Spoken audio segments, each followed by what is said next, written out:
La morille, selon les experts, se développe sur des terrains aérés, bien drainés et riches en matière organique, avec un pH idéal, situé à 7,2.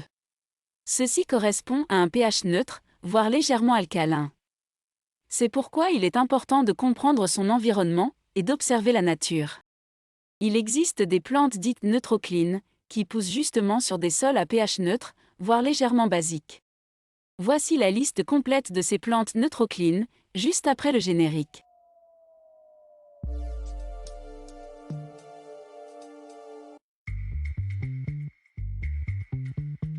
Le lierre terrestre est une plante vivace, rampante et mellifère. Elle se développe sur un sol au pH neutre, idéalement situé entre 6,5 et 7,5.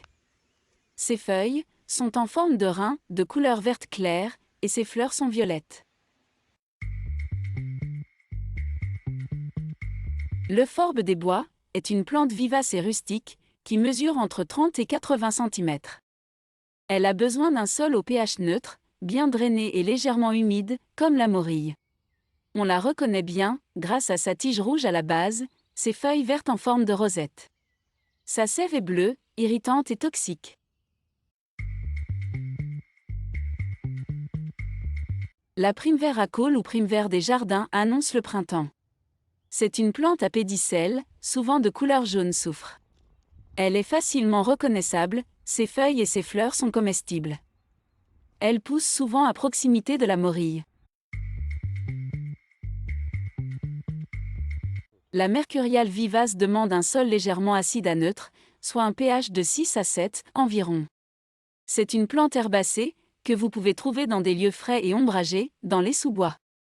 Elle mesure entre 20 et 40 cm, ses feuilles sont à l'extrémité de la tige, en forme ovale lancéolée.